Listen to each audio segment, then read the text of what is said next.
Sí, necesitábamos ganar este partido y ya hizo. O sea, se está haciendo costumbre y eso es bueno, nada más. Hay que estudiarlo muy bien. Por lo pronto lo que me interesa es Chivas, no pienso en otra cosa. Pero tenemos dos visitas muy difíciles, que son Monterrey y León, y en medio se ponen la copa. O sea, vamos a ver qué hacemos.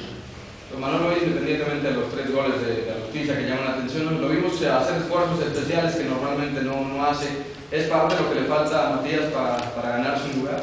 Por supuesto, o sea, pero va, mira, el lugar lo tiene, ¿eh? Acuérdate que no son 11 jugadores, ¿verdad? Y obviamente siempre que entra hace daño. O sea, es un jugador muy importante y poco a poco va entrando en el ambiente de ayudar más defensivamente, que es lo que necesita. Y lo está haciendo con mucha intención, con mucha ganas de ser parte del equipo y compañero, que es lo más importante. Para enfrentarlo estamos siempre a tope. Futbolísticamente hablando nos falta mucho, todavía.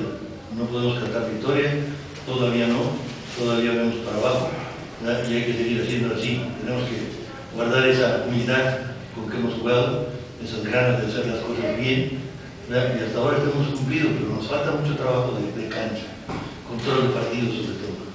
Futbolísticamente, ¿qué destacas el día de hoy? Control de partido. Sobre todo, empezando el primer tiempo, empezamos muy bien, pero luego nos descompusimos. Entonces, ese tipo de situaciones no nos puede ocurrir. Y eso es trabajo, y más trabajo, y nos falta. Pero no quiere decir que los otros no hayan mejorado tampoco, han mejorado, y la competencia está muy interesante.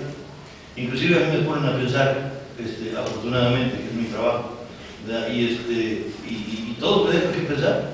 Eso quiere decir que hay esfuerzo en todos, hay entusiasmo por seguir por el mismo camino. Y eso es muy bueno, es muy saludable para mí. Claro, yo creo que es la única forma, ¿no? Esperemos y deseamos fervientemente que en este partido que viene contra Chivas haya más poblanos que de Chivas. O sea, vamos a ver si este objetivo se cumple. Ojalá.